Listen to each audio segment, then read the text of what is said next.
Welcome to the Four Brewers podcast. My name is John Holzer, and as always, I'm joined by DJ Jazzy Jason Harris, Greg Nagel, and Tim Mather. This week on the show, I think we're all drinking a bunch of random beers. Greg's back. Wunderbar. I was in outer space with that look upon your face. I came back and and the show comes to a grinding halt. Welcome back, Greg. Thanks. Yeah, before we start the show, we're going to kick things off a little differently here. We're all going to open a stout because we just want to take a moment to remember one of our friends that recently passed away, Erin Valance, also known as Erin Peters, also known as the beer goddess in the beer scene.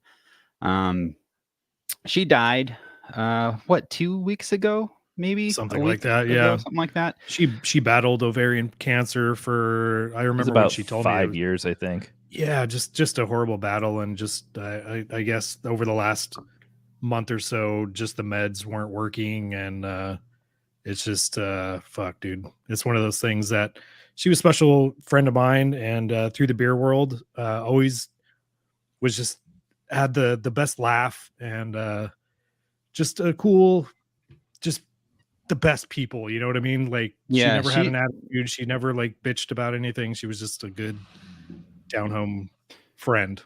She's been around for quite a while. I would say before I even got involved in the beer scene in 2009-ish. She, from what I remember most about her, was involved with the Southern California low desert craft beer scene, specifically Coachella Valley area. And that's how I became to know her. I met her somewhere through people, and you know how it is in the beer scene. You meet people, and those people introduce you to other people, and that's how we met her. My most recent memory of her was when we were at the California Craft Beer Summit, and we recorded in our hotel room with the big fuck off recording box that I have next to me. And she was there for that. And I remember it was just, we had a lot of fun. We recorded like 2 or 3 shows that evening, and just like, went off the rails. Just a blast hanging out with her. I specifically remember hanging out with her because I had so much fun. So, cancer, dude. Yeah, it sucks.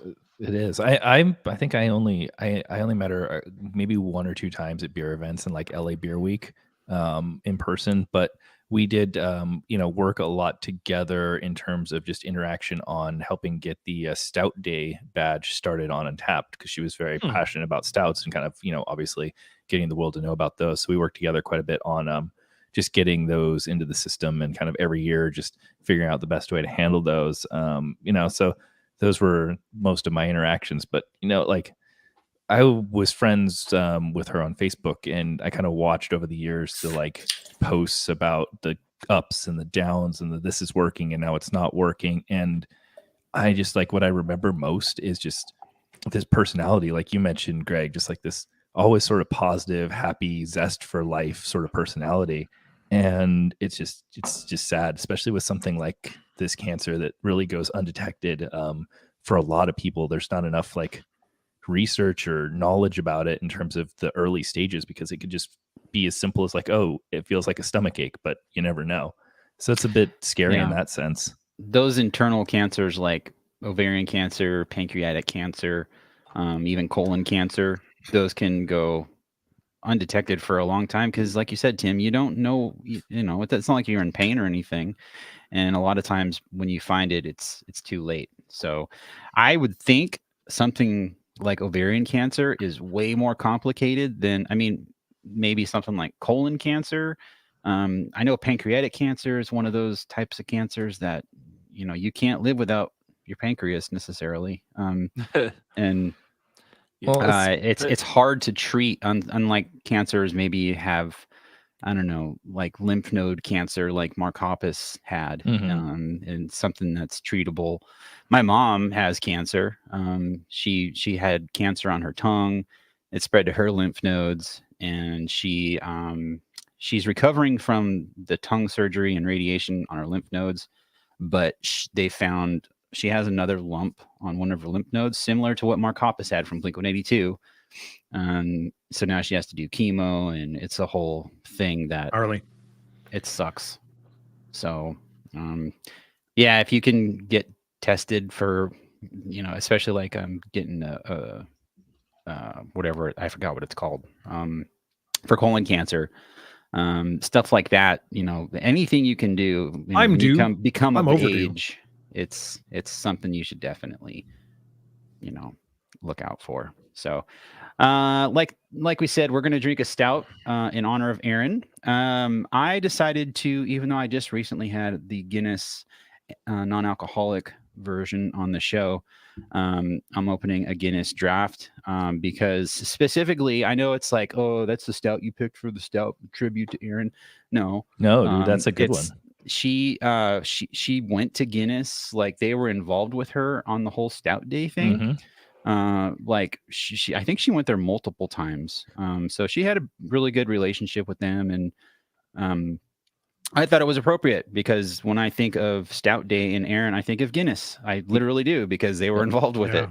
So yeah, that was my first. I didn't pull it, but that was one of the ones that I got specifically, like you said, because when we worked together, like working with Guinness was one of the big things, and I know all of her connections there. Yeah. Yep. For me, I went on multiple trips with Aaron with the LA beer bloggers up to Firestone Walker. Maybe around this time, but I think I bought this bottle with her, which is kind of funny. It's a 2016 Parabola.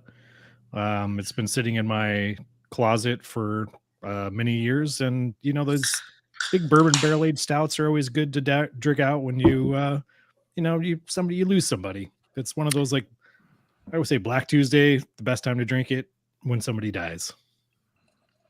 So yeah, I don't have a specific tie for what I'm drinking here, which is a Great Notion vanilla double stack. I know I didn't have as tight a relationship with Aaron as some of you guys did, but always somebody who just genuinely brightened a room and really was always incredibly pleasant to be around.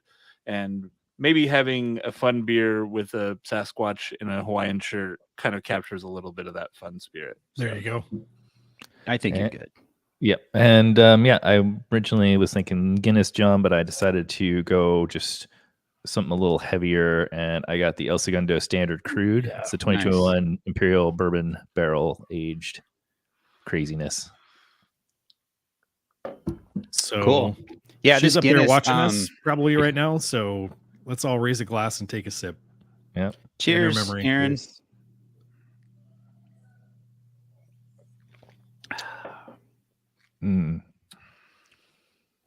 Yeah, this Guinness, I mentioned how I had the non-alcoholic version on the show a few episodes back.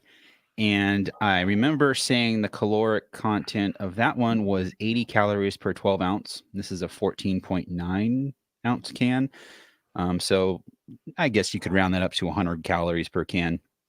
The Guinness Heavy is 125 calories per 12 ounce. So it's probably around 150-ish calories for a full can. So that's a significant difference. That's like, that's half a beer, I guess, a regular beer. So you do save calories by drinking the NA version. And I got to say, I remember not even seeing a difference from the NA version compared to the regular, and coming back to the regular version. it tastes fine. There's no noticeable difference at all. Guinness is all about, I think, the malt content and the experience of drinking a Guinness isn't really that roast affected. barley. Yeah, it's not really affected that much by the alcohol, considering the alcohol content in this is, I think it's 4. Does it say on here? It should. Usually, I think it was their 3.75 or around there. Why doesn't it say? It doesn't say. 3.8. 3.69, dude. I know it's low, so it's it's like I said in the other show, it's easy to remove the alcohol from the overall mix without affecting anything major. So yeah, great beer. I picked up the Guinness Zero the other day, and now that I have a regular Guinness, I want to compare them. It tastes pretty much what I remember, but I got to do a side by side. Yeah, I would say if anything, you do get a little bit of alcohol sweetness on the regular Guinness that you don't get on the other one.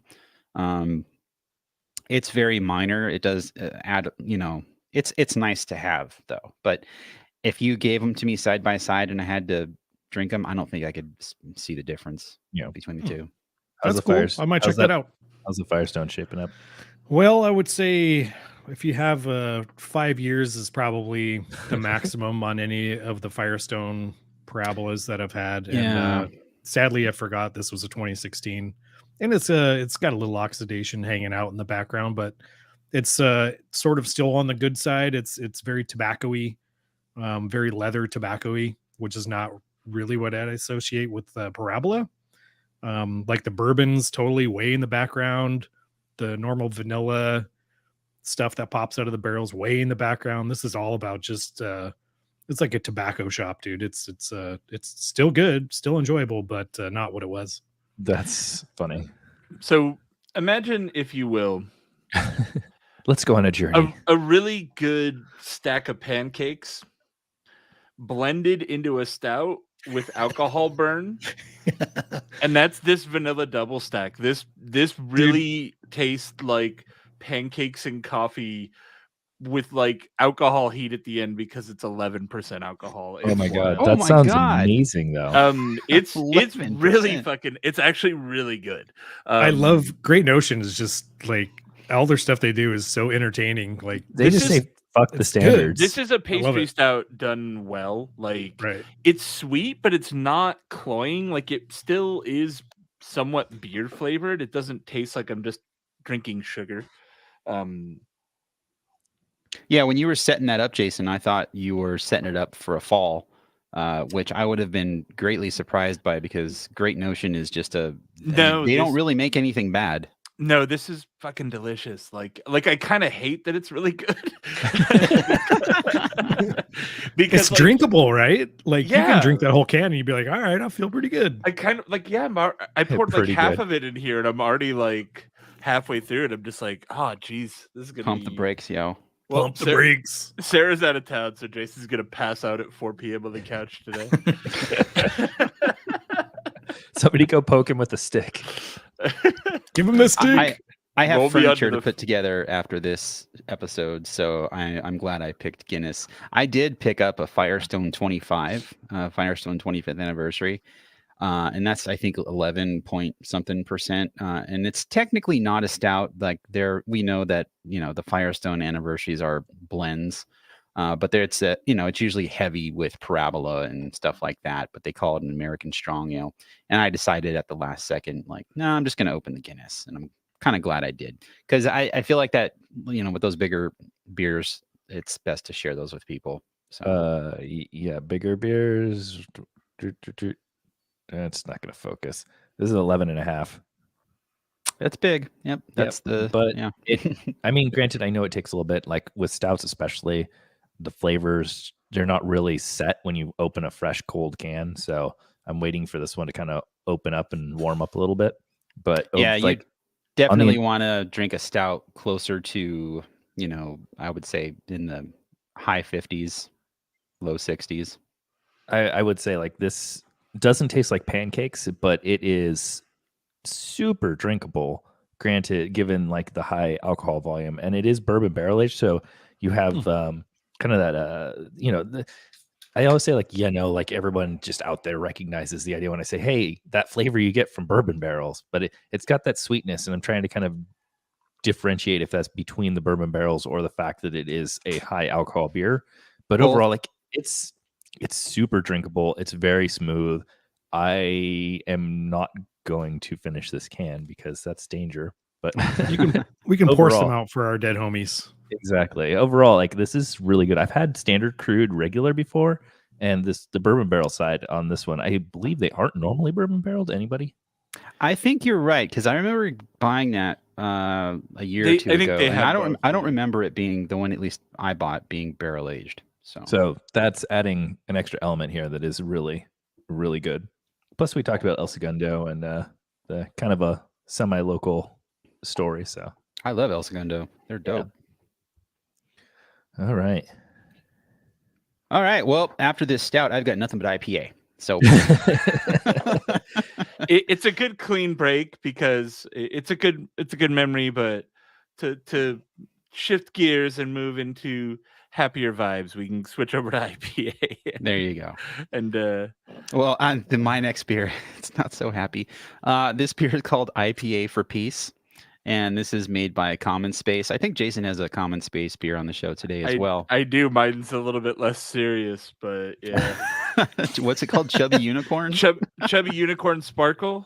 Is that it's a variant of the regular Chubby Unicorn with different flavors and sparkles. I'm looking forward to that one. Yeah, I want to see it. I heard about that.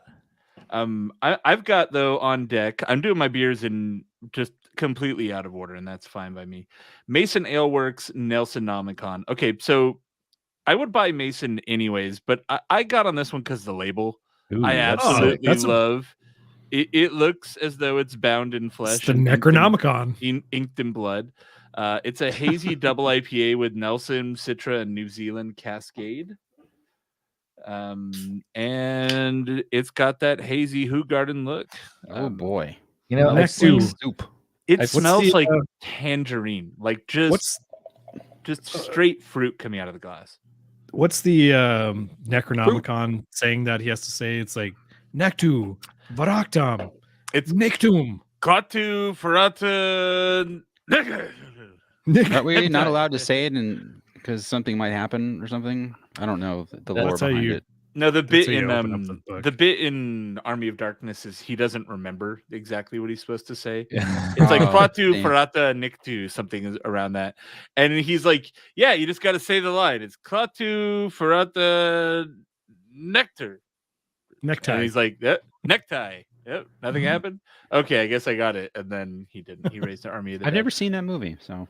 Oh, you should see it. Evil Dead, Evil Dead 2, and Army of Darkness. So I need to watch all of those. Like I haven't seen any of those like culty horror movies. Here's what I would say: watch them in reverse order. Watch Army of Darkness. Army of Darkness was Evil the first Dead one. 2, then watch Evil Dead 1. Like if you start with Evil Dead 1, that's a hard watch. Why is that? There's some. It's Evil it's Dead like a 1, booby horror movie. It's also like. I don't know. Evil Dead 1 was trying to be a serious horror movie and then was kind of accidentally funny. And then Evil Dead 2, they basically like remade Evil Dead 1 and made it kind of more funny on purpose. Okay. And then Army of Darkness is just like pretty much a full-on comedy. I started with Army of Darkness, and that's what got me to like Bruce Campbell in those movies. And then I don't even remember when I eventually saw the Evil Deads, but Army of Darkness, I would watch that on its own without the entire trilogy, no problem. So where does Ash versus Evil Dead fit into all this? That TV show? I would say once you've established yourself as a fan of the universe and those characters, then watch Ash versus Evil Dead. Okay. And the other side of the modernization of the Evil Dead trilogy is the Evil Dead remake, which is just a very serious straight take on the Evil Dead premise, which is like really well done and really gory and really scary if you're like a horror aficionado. I know a lot of horror fans fucking hate remakes. Eat my ass. But it's a really good remake. It's really gory and kind of like you got those moments where you're just like, but you're like, I gotta love it. I gotta I would say real quick, if there's anybody in LA proper that is into horror movies. The New Beverly, which is a theater owned by Tarantino on Beverly and I want to say La Brea. It's on the west side for sure. No, it's Mid City. Well, it's more west than I'd like to go. Well, yeah. Anyway, this month's the coming month's theme is halfway to Halloween, so they're going to show like Grindhouse and some other stuff, like basically all horror-ish movies. Oh, nice. Shudder is doing that as well for people who are everywhere. The Shudder app is doing. And shout out to Dana De Lorenzo, who starred on Ash vs. Evil Dead as Kelly Maxwell. We're friends on Twitter. She used to date Ken Hunnemeter from the Hopcast, and she used to work at the Korean dude downtown LA. What was his spot? Beer Belly. Oh, Jim. When she moved out here from Chicago area, she got a job at Beer Belly, and also not downtown, in K-Town. You guys don't know your LA. Did I say downtown? Look, Tim, we don't. Sorry, Tim. All I know about the neighborhood where I was looking at Kelly and thought K. All I know is the neighborhood where New Beverly is. The last time I was there, it's also like a very Orthodox Jewish community. Mm-hmm. So like it's like random moviegoers and like the dudes with the full like hats and the ringlets and the whole very Orthodox Jewish outfit. It's an interesting area. I love that theater. It's just hard to get to from here. Yeah. Yes. Yeah. All right, let's go back to beer now. John, how's yours? Or Greg? Is everyone done introing their beers? No, I has to go. I got my my sights set on this new brewery in LA called Two Coast Brewing Company. We cannot talk today. And they're a couple of German bros. We started with stouts. We're fucked. There are a couple of Deutschland bros making German style beers in LA. So I was pretty excited to find these over at Windsor. Cool. That's awesome. I know your love of well, I don't know if you're sick of Kolsch yet, but your love of German beers in the world. Yeah, there you go. So like that's awesome. That's a really good find for you. Yeah, I could drink a Kolsch all the time. Yeah, exactly. I want to get it on tap. It's good. So this beer from Common Space, the IPA for Peace, they don't have any details on what hops are in this beer. They do say on Untappd they're donating 100% of the profits from this beer to 4 charities, which is they just list their Twitter names. So it's at care.org, at WC Kitchen, Doctors Without Borders, and Voices of Children. They don't mention the hops, but boy, this is hoppy on the nose. This is like this reminds me of old school, super dank, like offensively hoppy IPA. That's how hoppy this is on the nose. Jason would adore this beer. It rips through your nostrils with how hoppy it is. It's amazing. It comes off very old school hops. I'd say it's probably, I don't know. Cascade, Centennial, Heavy, that kind of thing. Just super, super aromatic. And the alcohol content on this is 7.1. Right in there. It's super dry. It's crystal clear. Maybe just a tad bit of haze on there. But this is excellent. They need to make this beer all the time. This is just really, really good. It's offensively hoppy. It's really good. I'm going to tie so many things together right now that it is just fabulous. So first off, my next beer, because I didn't intro it yet, from Paperback, which I can't remember. Is Paperback, they are the new name of something that used to be in Glendale. Or is this anybody? Am I crazy? No. Right. No, but that was cool branding. Honestly, when I saw that can, it reminded me of Fort George. This is Bunny with a Chainsaw, which not only ties the fact that we're recording Easter weekend here, but also Ash's chainsaw hand from Army of Darkness. Oh my God. This is bringing great. It all back. And then it's got a QR code on the back, which I was curious. If you scan it, it takes you to their website with a black and white drawn multi-image comic strip about the bunny chasing a farmer with a chainsaw. That's awesome. The last time I scanned a QR code, it was like a crypto ad. I was like, God damn it. Yeah, right. The last one I scanned was actually on Moon Knight. There's a storage locker where Mark keeps his, I don't know, it's a living space, whatever, but his weapons and stuff are there.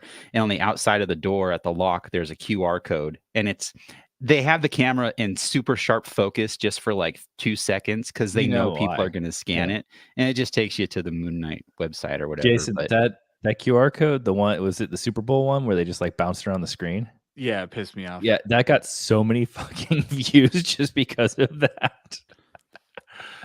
Was that for Coinbase? It was for one of the crypto things. Yeah. And I immediately was just like, God damn it, it was crypto bullshit, and fucked off. To the moon, Jason. I might be getting involved with some crypto bullshit with Jesse, Jason. Just enjoy. Just for fair warning. As long as you don't talk to me about it.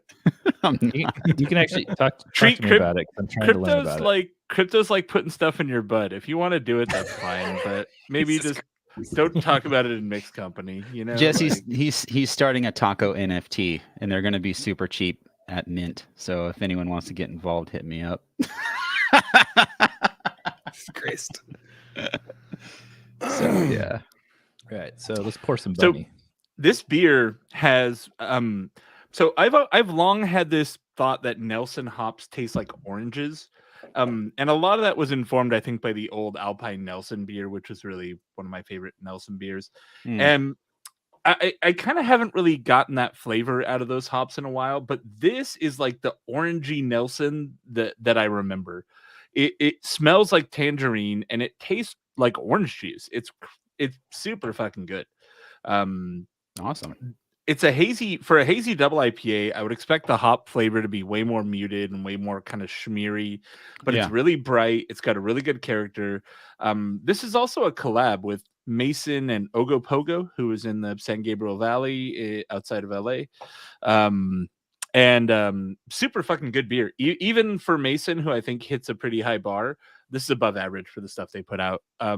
If you see this one out there, SoCal folks, give it a grab. It's really good.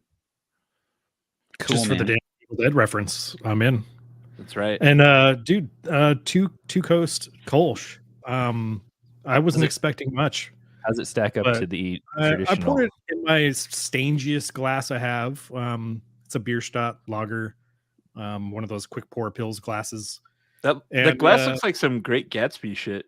Yes, it does. Yeah, if you've ever been to Bierstadt in Denver, you got to get their slow pour pills there. That's sort of the inspiration for the glass. I snuck them on my lap home on the plane. But this beer is straight up Kolsch, dude. And what I like about it is they have their own sort of house character, their own spin on the style. It's a lot of American breweries get trapped in this, like, oh, it's got to be German style with these hops and these malts. Like, they're using all German ingredients, but it's more floral, like a white flower, like gardenia, or like, jasmine's like in bloom everywhere now. It's sort of jasmine-y. It's really refreshing. It's very crisp. And where they really nail it is the carbonation. Kolsch in Cologne doesn't have a ton of bubbles. It's very tight, very small, sort of champagne-like, slow-moving bubbles. And they actually nail that too. So it's not a prickly beer. It's just one of those nice chugging hot day German pale ales. There's not a lot of times where I say, hey, I'm going to go find that, but you're selling me like real hard on this. Extremely drinkable. Well done. Tim said hard on. Yeah, dude, I keep going back to this IPA. Like, I'm telling you guys, if you see this beer in stores, I mean, you're helping out Ukrainians and also like treating yourself, because this is straight up awesome West Coast IPA. I will definitely finish this. I cannot say enough good things about this beer. It has just over a 4 on Untapped. Cool. I don't really check into beers all that often on Untapped anymore, but I'm checking in. This is getting 5 for me. Like, this is fantastic. So highly recommend. Are we all done talking about that round? Yeah, I want to see what his paperback is. Yeah, sorry, one more. Oh, yeah. So sorry, Tim. I'm not ignoring you on purpose. I'm just. It's okay. I don't speak up. I'm smitten with the IPA for Peace beer. Kim doesn't speak up enough. Kim. So I failed to mention too that this is a double dry hopped hazy IPA, and it is 8.2. I don't have details. I don't list it. The QR code goes to a comic, not actual stats. So I don't know anything about it, which isn't helpful. It pours not nearly as Hoegaarden-y as Jason's Hazy. It's a little more on that like golden orange. I thought Jason's was kind of. I mean, it's really pale, at least on camera. Like it was almost very like pale. soup. Yeah. Yeah, this guy is not nearly as pale. For some reason, when I poured it and I took a whiff out of the glass, I got a lot of like I think like grassy vibes from it, but that seems to have died down. And the flavor is really extremely citrus orange with like that pithy sort of a hop bite. So do you even get hop varietals on the can? No, not on this. They just I went did straight find out. them. I found them on the internet. It Aha, is. What are they, Jason? I'm gonna read them in reverse order of how they're listed. So probably reverse order of how much you're tasting them. So the least would be Cascade, then Mosaic, and the first hop build on this beer is Idaho 7. Oh, Idaho? Idaho 7. 7. Yeah. Okay, well, I'm gonna do the internet thing and see if I can find it real quick. I was expecting to hear like 7 that's your different beer, hops. Tim. Like, Oh, is that what you said? Yeah, that's your beer. Oh, I didn't realize you looked mine up. I thought you were talking about yours. Oh, Okay, yeah. so No, I'm part of the show. oh well, thank First off, he's thank contributing. you. Second off, I Yeah, lost my we're browser. talking. I'm helping helping. talk about your beer. Oh, well, thank you. Yeah, no, that would make sense then. I was trying to, because I wanted to check and see if there was Idaho 7, because I know that there's always this mention of how that has that sort of like grassy, earthy thing going on. And that was like one of the first aromas that I pulled. And I, for one, am not great at pulling aromas. I feel like I'm always made fun of. My wife's always like, if there's a gas leak, we're all going to die if you're the only one who's around. So Yeah, Idaho 7 at least.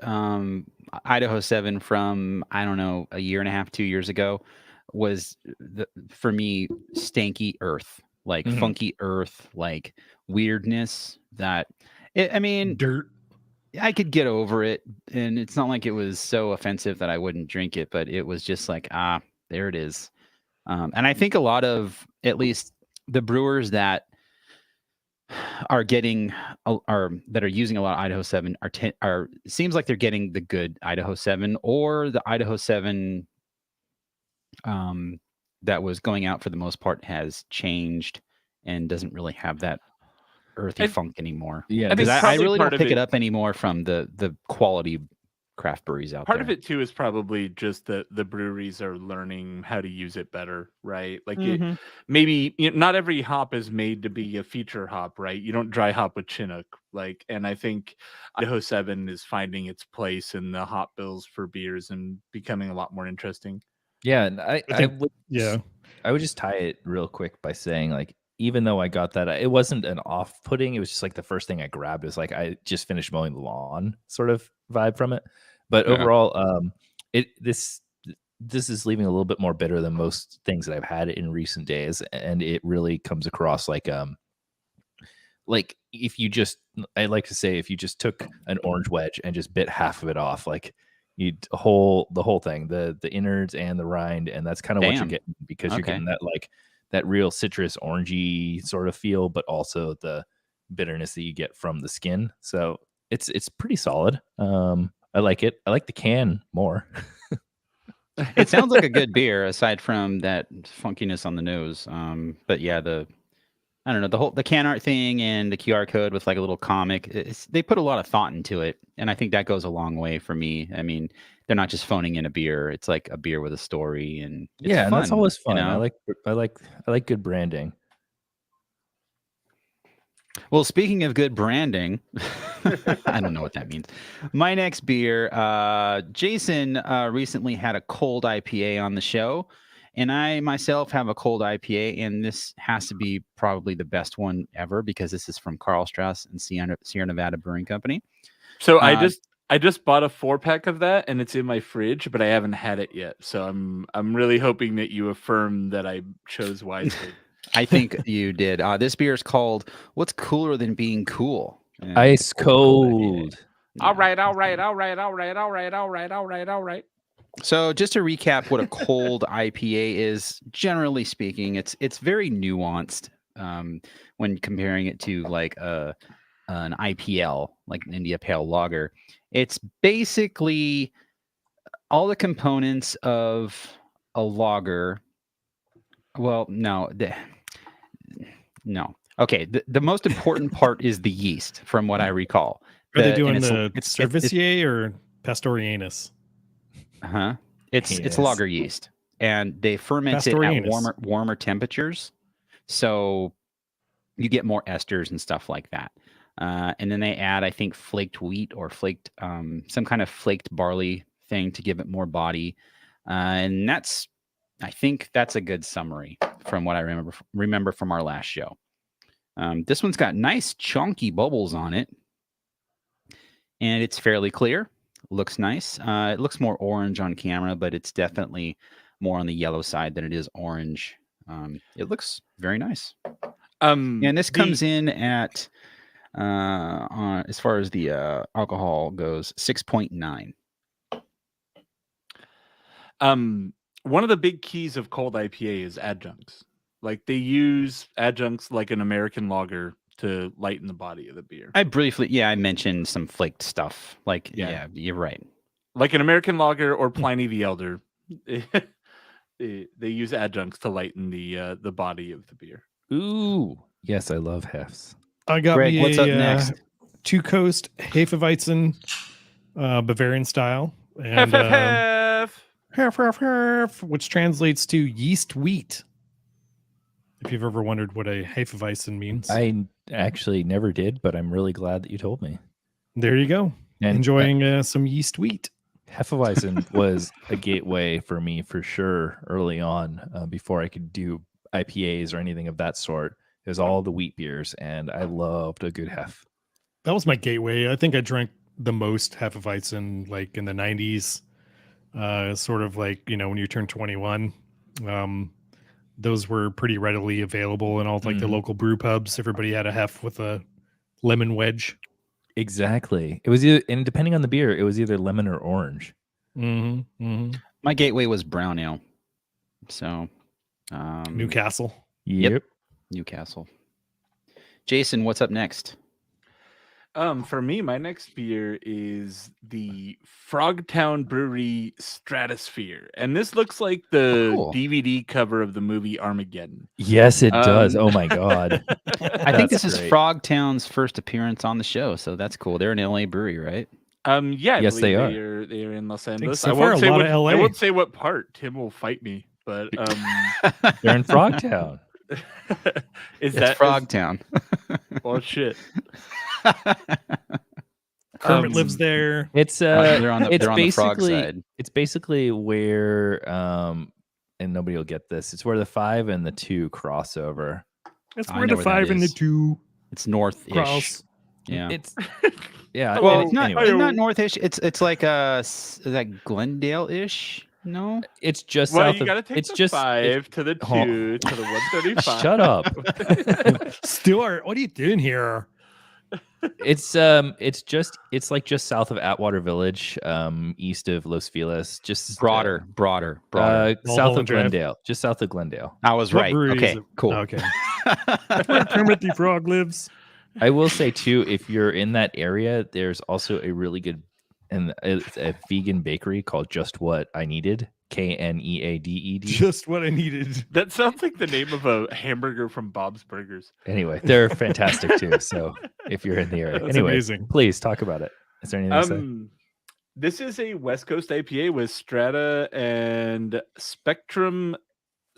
So it said Strata and Spectrum, and then the next line says Citra hops. Is Spectrum its own hop, or is it Spectrum Citra hops? It's a spectrum of Citra hops. I don't know. It is a spectrum of Citra hops. I was watching you. That's amazing.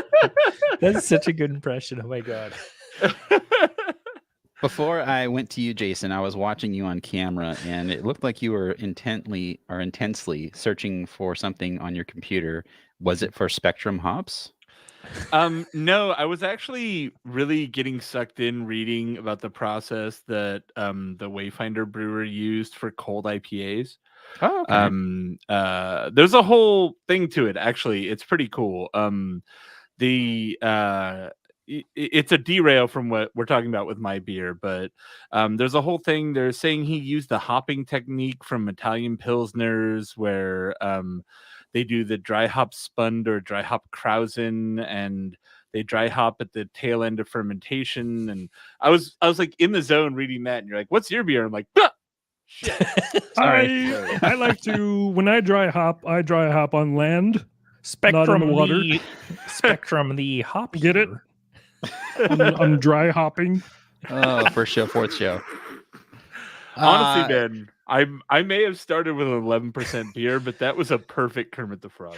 Yeah, it was. It was amazing.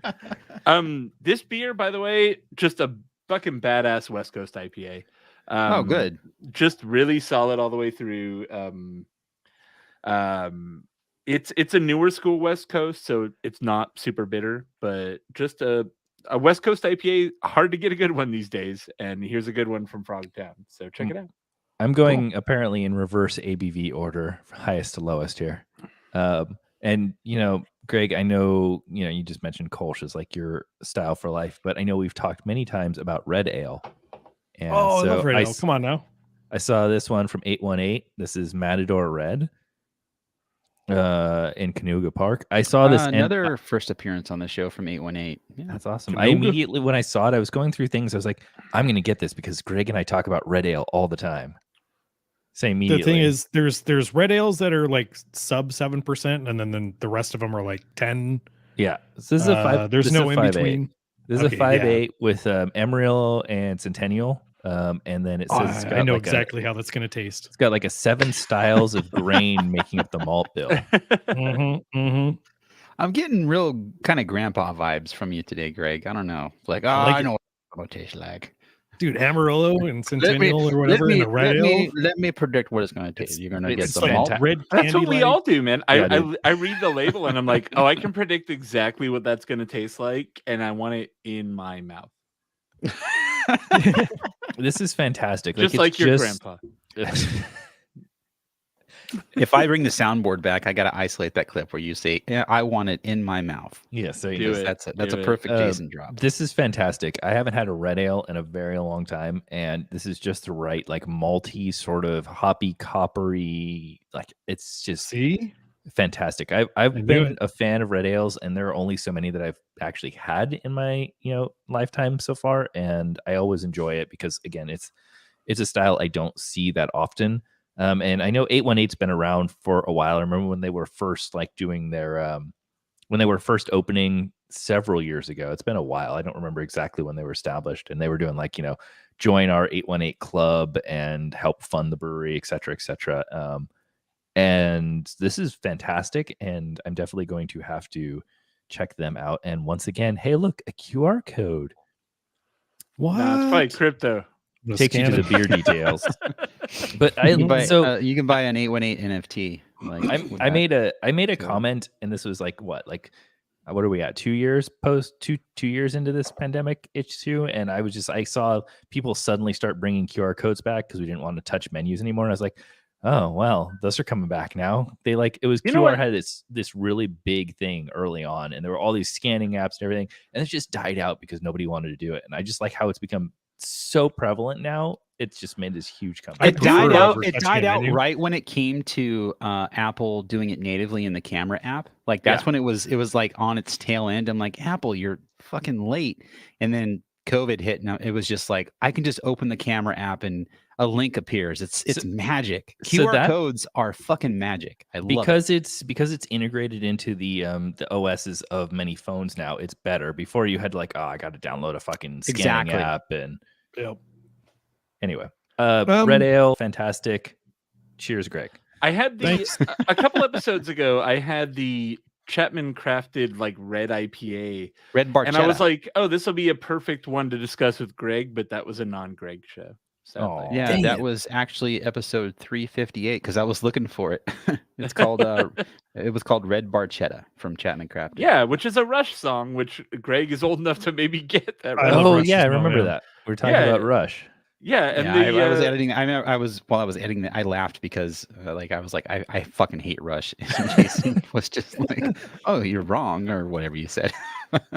sounds like a But- good Dude. response for me. Yeah. So going back to my hef, a hef should check to assume like 2 or 3 basic beer boxes. It's got to have that Bavarian style, banana or clove. This has sort of the banana vibe. It's really soft smelling. It should have a lot of body to it. This one lacks a lot of body, unfortunately. It has that same similar very tiny bubble thing that didn't really sustain. I poured this in a hef glass, and the head maybe lasted like 20 seconds or something like that. Well, if we know anything about Greg's house, head Yeah, is if head a friend won't last of. in this, yeah, There's lots of head there. there's so much head. at Greg's house. And oh my god, in Germany, I did order a hef, and it was poured properly in a hef glass. And goddamn, the head it was like 4 inches of head in the glass, and it lasted all the way through the entire beer. Yeah, I was that's like, the that is best kind impressive. of like beer head. It was like meringue-like, and it just hung out, and it was great. But this one, it's a little thin, unfortunately, and they could beef it up a little bit. Otherwise, it's pretty refreshing. It's a hef. I like that we've gotten proportionately juvenile. I had to turn my because mic off. We started with a very serious note, and we're just getting proportionally more juvenile. I don't know if that's to finish the episode. That's I don't know if there's an afterlife, but I think Aaron is, if there is an afterlife, visiting us and forcing us to become more and more close to kindergartners. Shaking her head, anything disappointed at us. No, I think she's encouraging it. No, not. Yeah, it's like she was some kind of beer snob. She was down to party. Oh yeah, fantastic. Going back to this cold IPA from Carl Strauss and Sierra Nevada. It's a fantastic beer. I mean, I don't understand. I think cold IPA has a branding problem. They need a different name for this beer. Cold IPA, like every IPA is cold unless you're drinking a warm IPA. Then what are you doing? I mean, yeah, you know what I mean? You know what? Every lager is cold, IPAs. and yet Coors Light managed to ascend above Bud Light by advertising themselves as colder. I get, yeah, but cold IPA, actually, if you read the story of it, is actually red. So I think all right. cold Well, IPAs you were reading up on this like during the show, so just now's the time because I'm talking about this beer. So if you want like a brief, we talked about it before. It's generally accredited to the brewmaster from Wayfinder, Kevin Davey from Wayfinder, and they basically like this article. I posted it in our Discord for those folks who check out in there, but basically they were like, yeah, IPLs didn't really work. Dry hop lagers didn't really hit what they wanted to do, so they tried to kind of find a method to hit a certain flavor profile they were trying to hit. And Wayfinder in general is also known for lager beers, so that's also a thing.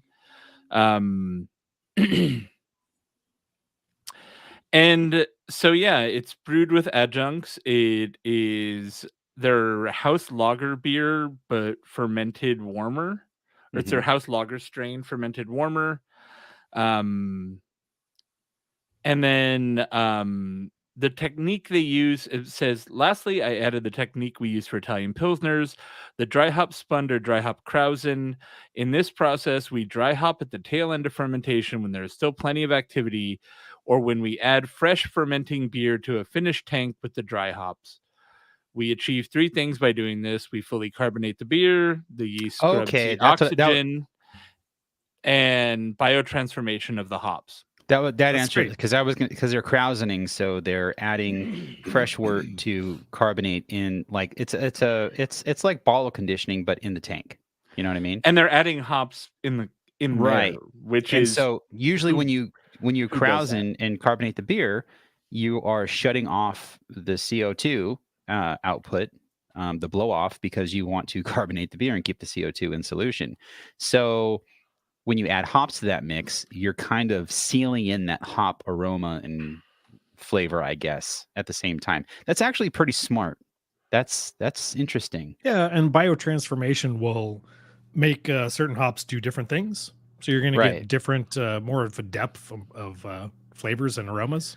And they're doing it at the tail end of fermentation, and so you still have active yeast going on, moving everything around. So that's the equivalent of like a home brewer dry hopping and like shaking the fermenter, except you can't shake a huge like 12-barrel fermenter, right?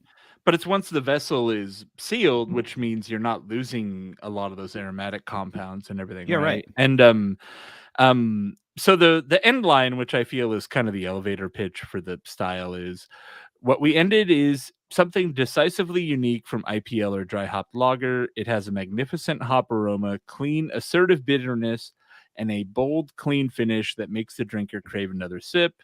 And to differentiate it, it's Wester than West Coast, crisp and sessionable, strong and sneaky, cold IPA.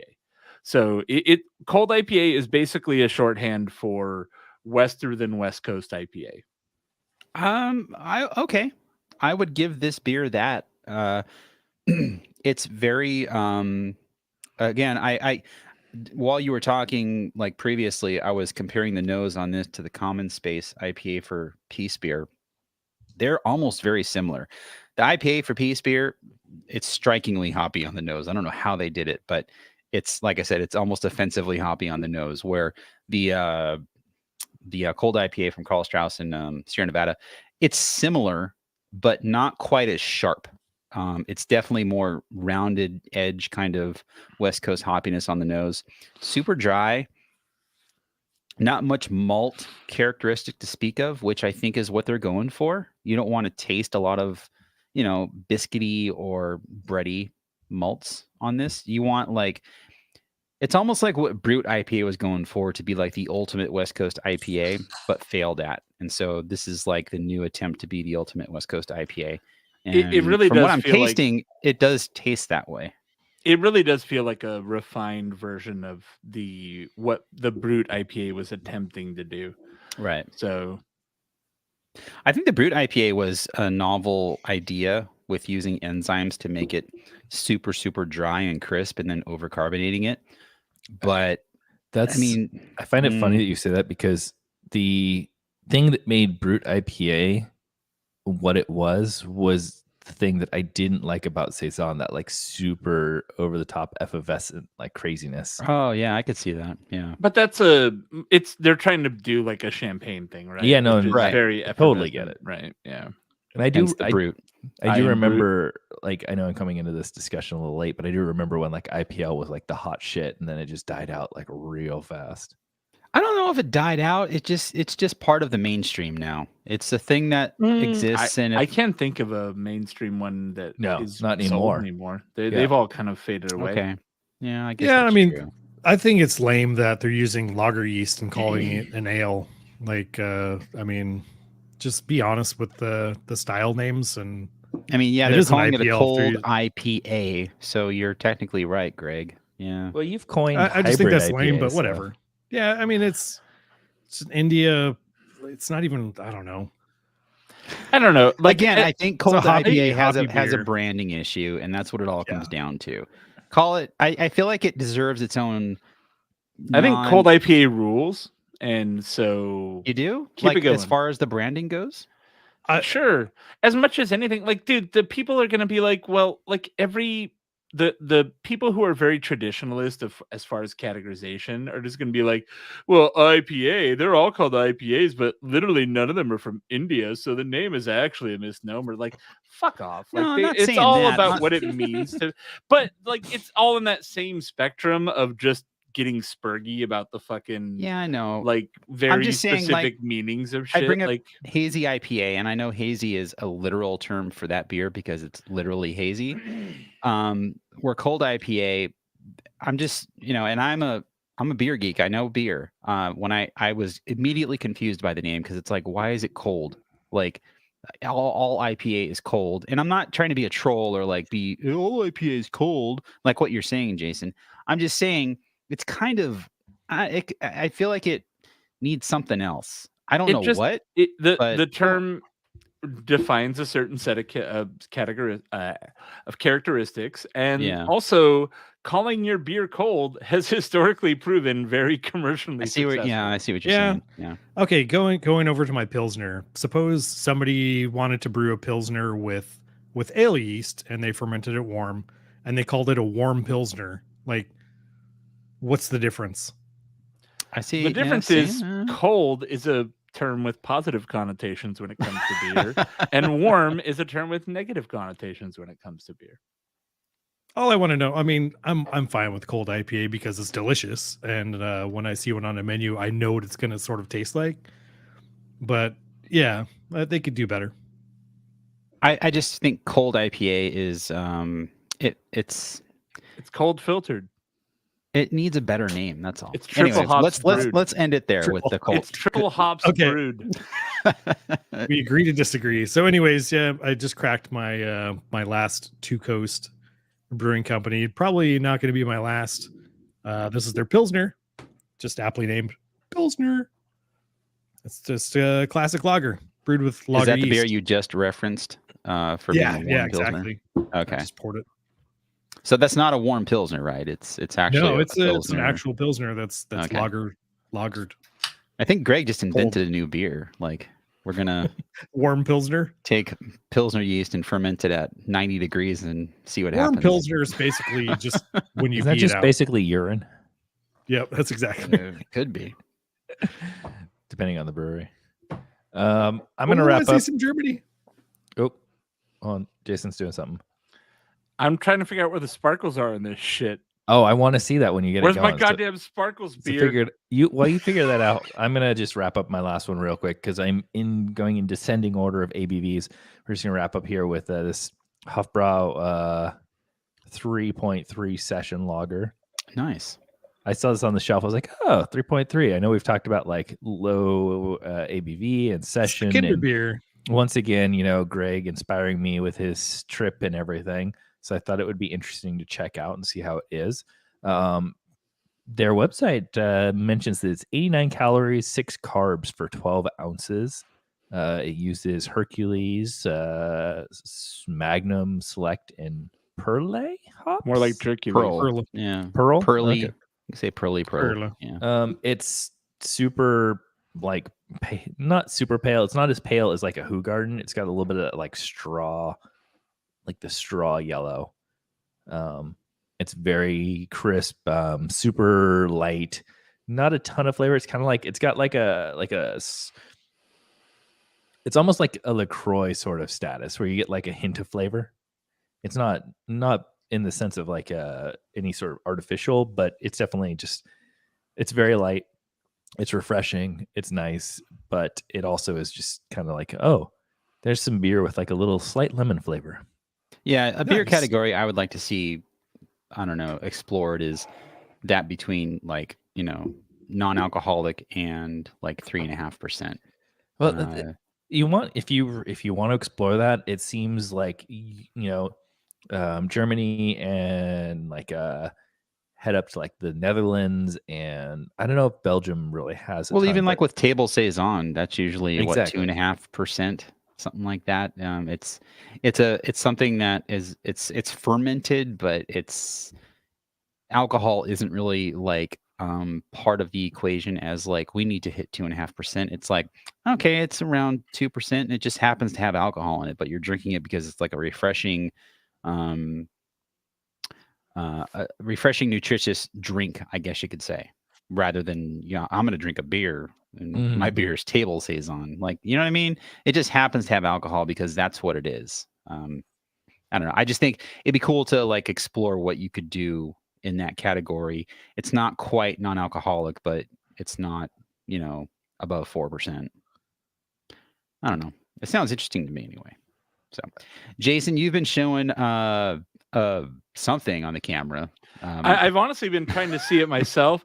So this is the Common Space Chubby Unicorn Sparkle Prickly Pear Milkshake IPA with edible glitter. That actually sounds Jesus pretty good. Christ. Prickly Pear IPA. The can's very sparkly.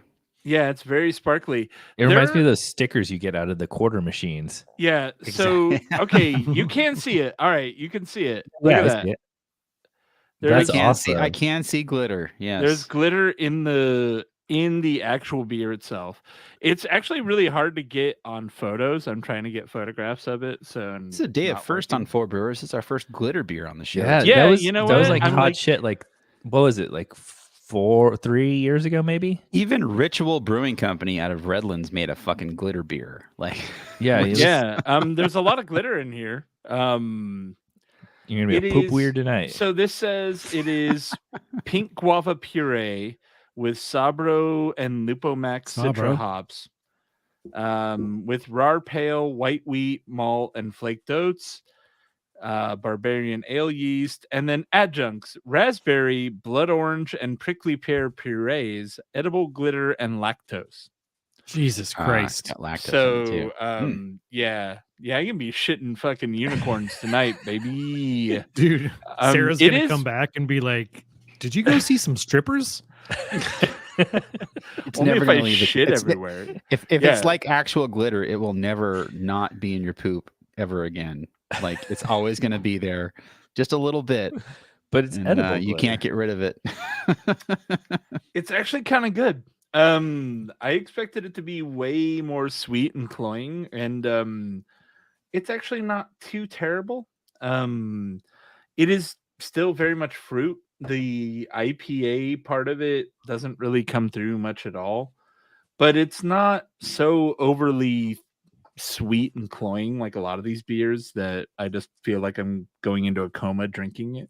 Yeah, if I were to see that on a shelf, I would not buy it because it looks like it's going to come off like a pastry IPA.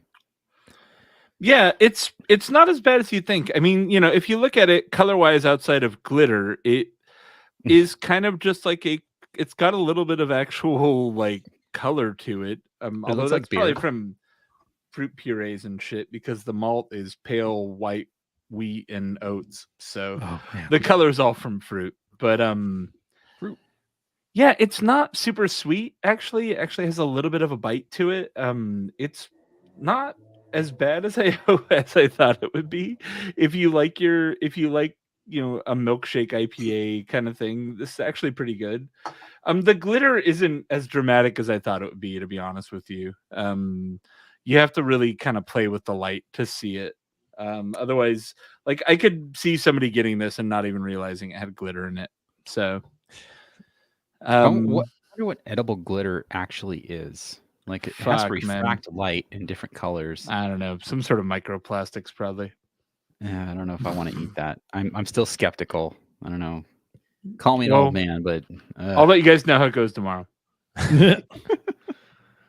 So my pilsner from Two Coast, similar complaints to the Hef. It's a little thin, and the head, like, there's no lacing on the glass.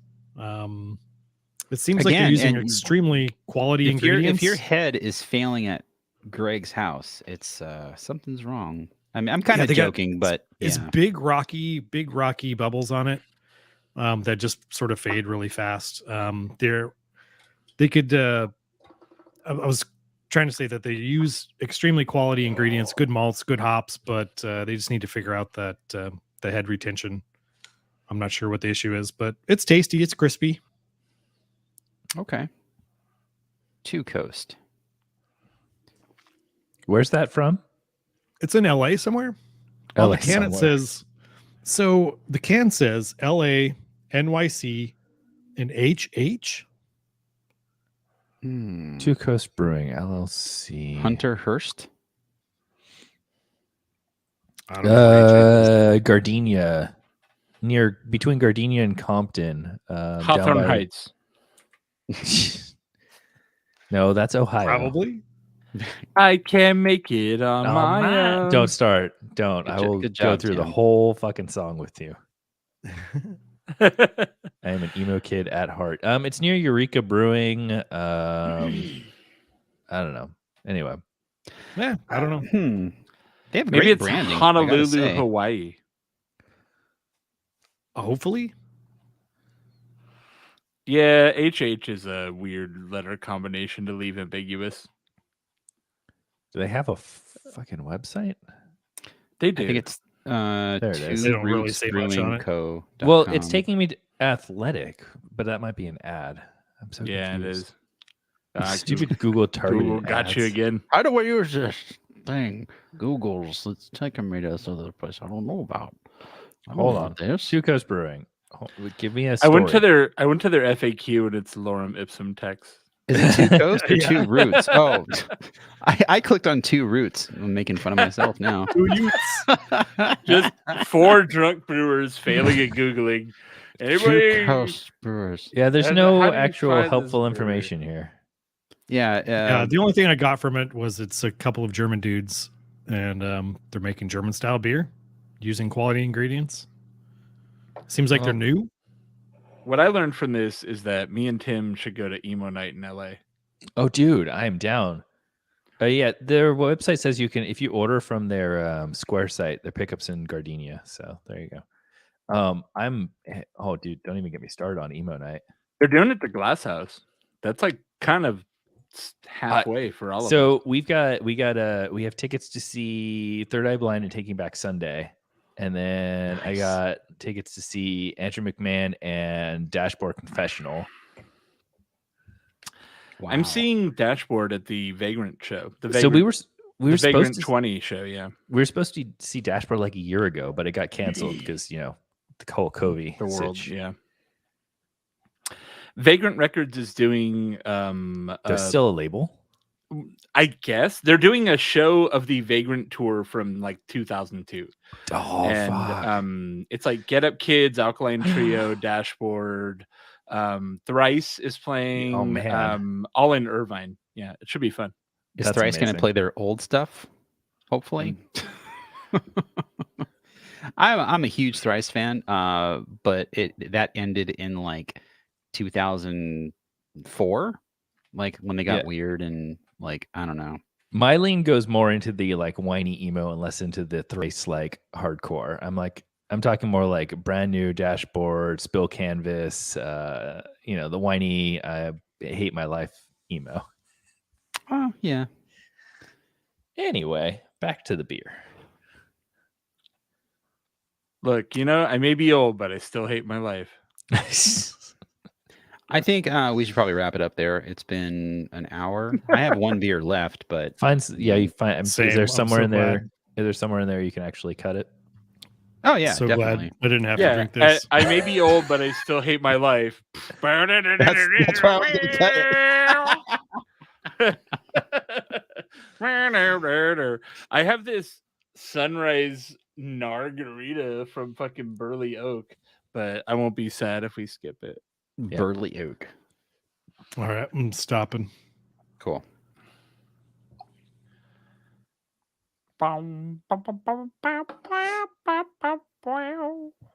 That's me practicing margaritas. Yeah, this is the first Pariah beer I purchased myself without them sending it to me, and I love this can. It looks so cool. It's called Tasty Taste. I gotta come back. That's cool. Tasty Taste got shot with a bazooka. He used to be 6'4". And they just opened their spot in, I think, Baltimore, Maryland. I want to say 6-7 months ago. I was at Pizza Port Carlsbad the other day. Fuck yeah, it's my favorite place. How was that?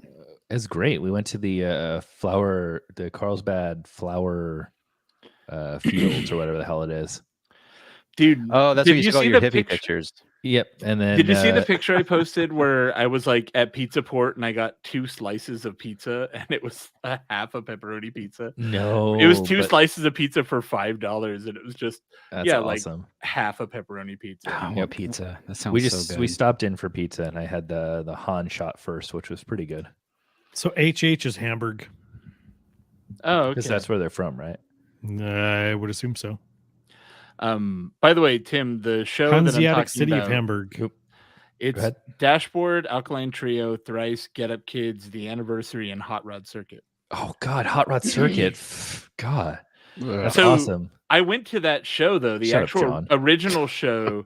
They combined two different tours, but I saw at the El Rey Theater. I played saw there. Alkaline Trio with Alkaline Trio with Hot Rod Circuit and Dashboard Confessional, and I think No Motive was on that show too. That's awesome. Yeah, the first time I saw Hot Rod Circuit, they were playing with Straylight Run. If anybody remembers that. Oh, I do. Wow. They were the that's a throwback. Oh, like one of the guys from Taking Back Sunday who spun off and started his own thing, and then they had their like diss songs. Like Taking Back Sunday and Straylight Run had diss songs against each other. That shit was so funny.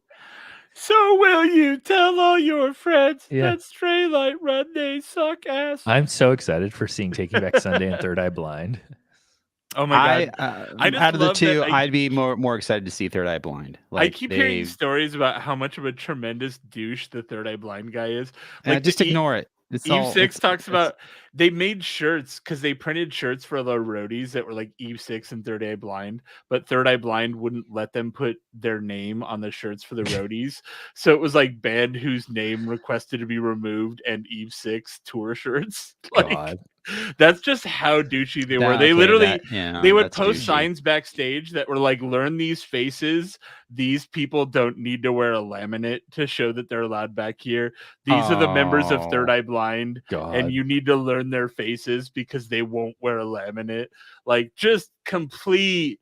Like, they got one bit of success, and they just were like, I am now the douchiest rock star. Laminates go on your belt loop at this point. You don't wear it on your neck. Like, it's just a thing. Who cares? Yeah, it's just complete.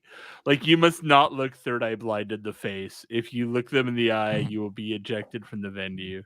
There's this dude on TikTok who does a lot of like what happened to this band stories, and they've all been so like, I'd say the majority of them are basically like you know, the label they had a hit and the label pushed them up to the higher label, and then somebody else came out and they didn't get any more money. Like, it's a lot of that, like people who started off on cool labels that like Drive Through and God, there's a Vagrant militia, like Militia Group. Yeah. And then they get Victory's its own whole thing. I like half of the good portion of bands that I really like I found on like Militia Group samplers that I've been reading this book actually you guys might like called Sellout. And it's talking about bands from the punk scene that signed to major labels. It's really interesting actually, and what's a common thread you see with a few of the early ones is that like Green Day and Blink-182 both specifically were like, we are the punk band on our label, and they like curated that. Like Blink-182 was like, oh, this label wanted to sign us, but they already had this other band that was going to be their focus, but Capitol wanted to sign us and they had no other punk band at all. So we knew that if we signed to Capitol, we would be the punk band on that label. It's a really cool book. It's very much written from the business side or whatever. And there's other bands in there that like completely flared out, like Jawbreakers in there, who did one major label album and then the fucking band broke up. And then they were a band that was very big in like scene cred, and they came out of the whole fucking Gilman scene and actually cared about credibility, so it hurt their feelings that everybody turned on them. Green Day was just like, well, fuck you guys, we're gonna go be millionaires. No, well, two things. I'm happy that the whole like we're on an indie label and we sold out thing doesn't exist anymore. Like, as long as you're a band making money somehow, and if you progress to making more and more money by going to a bigger and bigger label, I don't think nearly as many people shit on that as they did before. No, not it's like not nearly as important. Yeah. And then with Green Day, I remember specifically Billy Joe Armstrong talking about how their label could not support them because they were getting so big, and they're like, we don't have the means to like keep your career going as it is. You need to go to a bigger label. And that's what they did. I don't think the big label thing matters anymore, because there was a point at which there was literally, I feel like, a cut. And it was like you had the whole like indie label going to a big label like cred issue. And then there was a point at which it was just like big labels didn't matter anymore and everyone went to the internet. Yeah, and I think it doesn't you're matter as right. much now because everyone starts on like SoundCloud or even TikTok. Like I've seen so many stories about how new artists who are actually starting to blow up now literally like test clips of songs on TikTok, and if it goes viral, they write the song, and if it No, doesn't, it makes then sense. they don't. I'm So there was totally down for that. literally it's interesting because I think to your point, it doesn't matter as much because there was just this hard line that happened at some point. Yeah, the internet. That's basically it. Yes, So sure. anyway, all right, guys, I got to build some furniture. Hopefully, it So- turns out correct. Come on, Tim. John's gonna Have send some- us pictures and have it's some gonna be like all confidence. fucked up. Jesus Christ! I fixed an elevator on Friday. Like, Can you I don't please fix my elevator? We were just joking about how we're going to put a sign in the elevator at our apartment, and it's gonna be like days since last breakdown. I mean, Because it's like It's- literally once a month. It's like elevator's not working. it's All it's right. a matter of supply and demand, and you're the owner of your building wanting to pay Be- close to $150,000 to renovate the elevator. So Before you guys go, But it's brand new. Glassjaw is doing a show at the Glass House. that's the last time I saw Glassjaw. I like Glassjaw and I love the Glass House, but it's $50, which feels like way too much to pay to go to Yeah. the Glass It's House. too much for Glassjaw. Yeah. Also for Glassjaw, yeah. Well, that's the thing too. It's like a lot. There's a bit of a price hike because bands are finally going back on tour and need to make up some of the lost revenue. Like That's a good point. We had tickets, and I know everybody can laugh at me. We had tickets for Bright Eyes at the Palladium like Why 2 would we years laugh at ago. you? I love Bright Eyes. Yeah, there's nothing And- wrong with any of that. Well, and those were super cheap, and obviously that all got canceled. And then they're finally going on tour again, and now they're at the Greek, and we have tickets for those. And it was like 3 times the price. I am going to shows next month. I've got 2 shows booked. I got the Vagrant show, and then I'm seeing Sigaros, which I've seen Sigaros. It's cool. I've seen Sigaros twice, and I've seen Jonesy once by himself. And fucking amazing live show. Like just fantastic. Some of the best My shows next I've ever two seen. shows are Cigaros at the Walt Disney Concert Hall with the Ooh, LA that's gotta sound Philharmonic. great. That'll be sick. Yeah. Dude, it was that room. Have you ever been inside the Disney No. Concert Hall? I've just seen the outside, and if the inside looks and sounds as Well, rad 'cause as it's like the a outside 360 looks, thing, right? The whole inside is like Yeah. coated with hardwoods for acoustics and Mhm. like so the orchestra plays completely unamplified and it Mhm. sounds like you're in an arena with amps. It's insane. It's cool. my Sorry. next 2 shows are on brand for me. It's Newfound Glory and then Nice. Alkaline Trio somewhere. I think Newfound Glory's in Riverside, and Alkaline Trio's still in San Diego. So We have a like a medley of songs from musicals. We have Frankie Valli and the Four Seasons tickets that have been postponed for 3 years now. the actual like what? Frankie Valli, yeah, on his he's still touring. How old is he? I thought he was dead. 70 something, I think. But yeah, no, it's been postponed literally for 3 years, it seems like at this point. Wow, he's holding on. Yeah, and Cool. then a couple other things, Bright Eyes and that what. But the funny, so just Wait, before how I- does Frankie Valli fit into this whole? mix we with have you we have a guys? very eclectic mix of music here. My That's- wife that's like my wife and I love oldies, but also she has a very strong tie to musicals, so we have like some of that in there. We just saw Rent the other day. like I just live? watched Yeah. I just watched Tick Tick Boom, but I haven't actually seen Rent. Well, Tick Tick Boom was fantastic, and yeah, if you don't, It was, as somebody who had no familiarity with it, I was just like, What's Tick Tick Boom? It's a story about it it's was the story of the uh, guy that made Rent. well, it's a basically. one man show. I haven't about- seen Rent, so It's a one man show that Jonathan Larson, who wrote Rent, put on and performed, and they turned it into kind of a movie sort of situation. It's kind of a show about Oh. his life, pretty Yeah. much. Yeah, It was really good if you like musical stuff. But anyway, I was just really quick, like the thing I say, like I want to see Hawthorne Heights and Dashboard Confessional, all this stuff. And then if you ask my son, he's like, "Can we go see Doja Cat?" Oh, that'd be dope. I'd see I know, Doja like Cat. I'm down, but also it's like those are going to be at like crazy festivals, and I don't know if I'm there. is yet. Doja Cat like hip hop ish? I think, or something like that. Or Yeah. I don't- Yeah, I've heard Doja Cat, but I've Anybody not heard watch? their You music guys watch Dave? or her Anybody? music. Lil Dicky show. No, but I know of it. There's a whole episode where he like kind of starts talking to Doja Cat, And my they were God. like, and they're like starting to like talk like they're dating. It's the whole, and a lot of the show takes place via like text message. It's really well done though. Actually, I recommend Dave to anybody, even if you're not a. I mean, it probably helps to be a little Dickie fan because there's a lot of his music in it. But Dave is really good. Hey, Greg, you doing okay? Yeah, I'm just reading. Greg's some chilling. All right, John, You go guys are build your talking about furniture. stuff I have no idea. Like, Greg's I was Gen like, X. He's just I've like, never when heard there's of going to any of be a this. Jane's Addiction reference in here. I'm looking at all of our cameras, and I'm just like, Greg's in a dark place right now. Yeah. Literally. Greg's just I fall did asleep. dude, I did taxes this morning. Yeah, it's all My good. brain is like fried, and I owe a lot of money.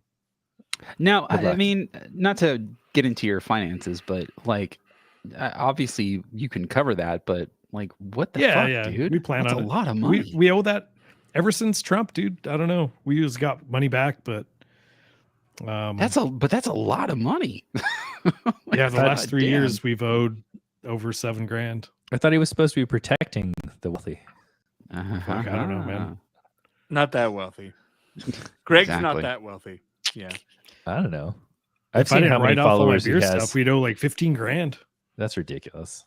Oh, that's another question. How do you write off stuff for the show? Just the stuff you drink? So, like, if you bought a 6-pack of a beer, would you write off Just the write off the entire whole thing. 6-pack? Yeah, of course. Cool. John, Because- John, anytime you This go is to not tax advice. no, listen. Anytime you go to a brewery, write it off as research. Or when's our homebrew Okay. supply? Or anytime you Um, buy beer, write it Or off the as gas to get there. I mean, If you- technically, I'm not lying. It is Yeah. research. no. But Yeah. there's no. I did that when I was. Me and before- Jason met up for a business meeting last weekend. Exactly. Oh, So 100%. Whoever paid for it gets to Yeah. write it off. Okay. Every buyout Well- going to a place can be written off too. You're in the Okay, beer industry, so alright. anything relating to the beer industry can be written off. I am, and I do make money from the beer industry that I claim Exactly. on my taxes. Exactly. So- So you're good. So you just all you have to do is either get an app to keep track of your expenses or keep your receipts. Like Yeah, in I'm my good there. I'm good yeah. there. So What if I claim more than I make? so Doesn't Okay. matter. I take a loss every year. I spent John's like I spent like $85,000 on beer this year. And then they're like, we need some proof of this, and John opens his closet.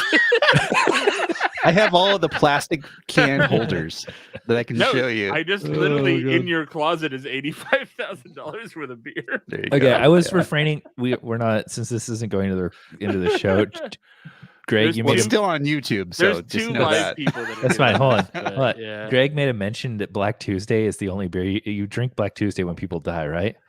That's John's so got to have sad. John's got to have a lot of people die to finish his closet. It's depressing as fuck. John's like, I gotta finish I these wouldn't- Black. I'm sorry, wouldn't- Tim. I gotta finish these Black Tuesday.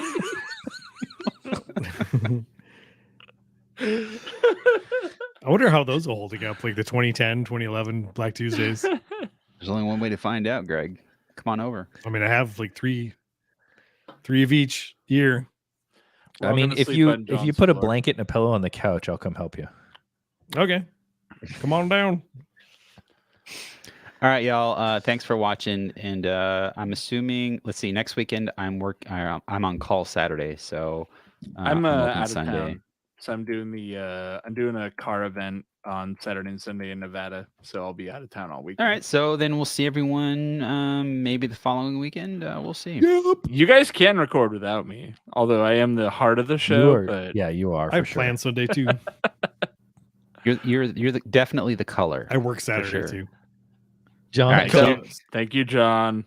thanks. See I you think guys. next weekend we're just gonna take off. So Take a knee. look for us the following weekend. So Deuces. peace out, everyone. If I die on a Bye. racetrack, remember me. Drink an IPA in my memory. Black Tuesday. Black Tuesday. Bye, guys. Bye. Later. Drink a Humulus Lager.